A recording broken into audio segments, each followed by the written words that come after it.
Hello everybody, and thank you for tuning in to the weekly report. Global taxes, global stagnation.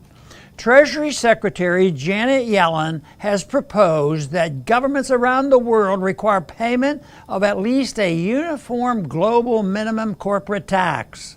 A motivation by Yellen's push for a global minimum corporate tax is fear that the Biden administration's proposed increase in the U.S. corporate tax will cause some American corporations to flee the U.S. for countries with lower corporate taxes.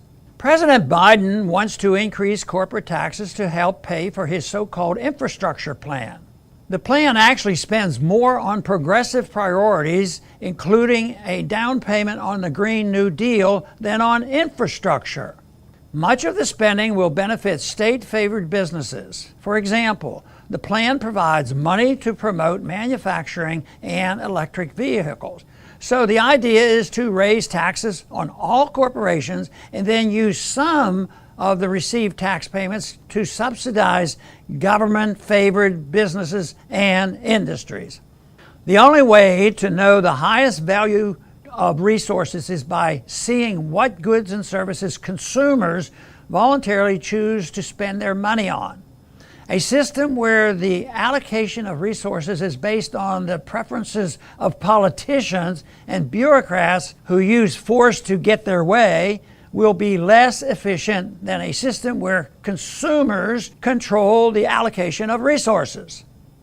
Thus, the greater role government plays in the economy, the less prosperous the people will be, with the possible exception of the government class and those who make their living currying favor with the rulers. Yellen's global corporate tax proposal will no doubt be supported by governments of many European Union countries, as well as the globalist bureaucrats at the Organization for Economic Cooperation and Development, the OECD. For years, these governments and their power-hungry OECD allies have sought to create a global tax cartel. The goal of those supporting global minimum taxes enforced by a global tax agency is to prevent countries from lowering their taxes. Lowering corporate and other taxes is one way countries are able to attract new businesses and grow their economy. For example, after Ireland lowered its corporate taxes, it moved from being one of the poorest countries in the EU to having one of the EU's strongest economies. Also, American workers and investors benefited from the 2017 tax reform's reduction of corporate taxes from 35% to 21%. Yellen and her pro-global tax counterparts deride tax competition between countries as a race to the bottom. In fact, tax competition is a race to the top for the countries whose economies benefit from new investments and for the workers and consumers who benefit from new job opportunities and new products. In contrast, a global minimum corporate tax will raise prices and lower wages while incentivizing politicians to further increase the minimum. A global minimum corporate tax will also set a precedent for imposition of other global minimum taxes on individuals.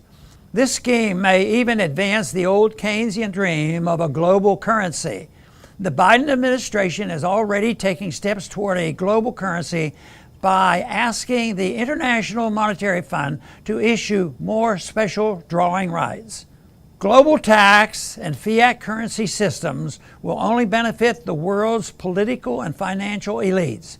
In contrast, regular people across the world benefit from limited government, free markets, sound money, and reduced or eliminated taxes. Thanks for listening.